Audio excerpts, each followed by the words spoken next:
ነገር አላወክም።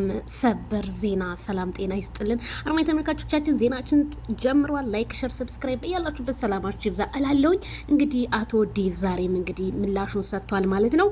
ቤተሰብና እኔ ጨርሰናል። እኛ የጨረስነውን ነገር የምታውቁት ነገር የለም ማለት እኛማ ምን እናቅልሃለን ሲፈልግ ከሄርሜላ ጋር ትሆናለህ፣ ሲፈልግ ከሩታ ጋር ትሆናለህ። አስመሳይ ሲጀመር እኛ አሚሩ ማለት ነው አሚሩ ያው የተፈጠረ ነገር ያለውን እያየን ነው። ቢሆንም ግን ሄርሜላ ተጎድታለች። ሩታም በቃ ቤተሰብ እያለ ያለው ሩታ ከአብርሃም ጋር እንድትኖር ልጁ ያላባት ማደግ የለበትም ካላችሁ በፊት የት ነበራችሁ? ሄርሜላ አሁን እልም ብላ ፍቅር ውስጥ ግብት ካለች በኋላና ቀለበት ካደረገላት በኋላ ምን ተፈጠረ?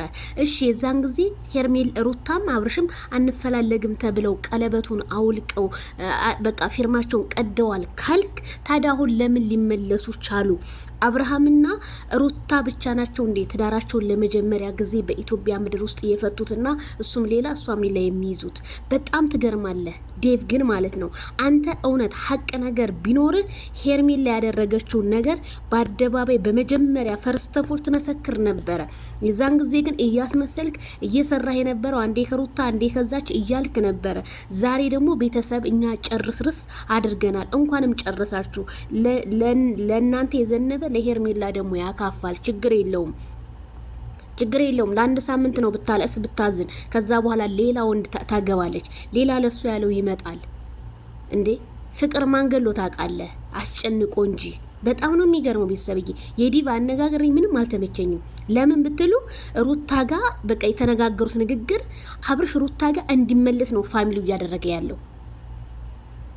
እኔ ትናንትናም ቡዛ ስትና የሆነ እንትን ስትል አይቻለሁና የሆነ እንደዛ ነው በቃ ላይ ነገ ጧት ውሳኔውን ይሄን በሁለት ቀን አልፈልግሽም ሊል ይችላል፣ ግን አንቺ ጥንካሬሽን ማሳየት ነው ያለብሽ ስትል ነበረ። ስለዚህ እኔ በጣም ነው ያዘንኩት በዛሬው ቪዲዮ። ዴቭ የምትባል ሰውዬ ግን በጣም አስመሳይ ነው። ለምን ብትል እስከዛሬ እነሱ እንደዛ ሲጣሉ ህዝቡ እናንተ ጋር እየደወለ ጋሽዬ ጋር ሲቀጠቅጥ እኛ በእነሱ ቦታ ላይ አንገባም እምቢ ብለዋል ነበር ያላችሁ። ዛሬ ደግሞ ለማስታረቅ ያዙ ይልቀቁ ትላላችሁ። ህይወት ይቀጥላል። ለማንኛውም ግን በጣም አፍሬባችኋለሁ። በጣም ማለት ነው አሳፋሪ ነዴ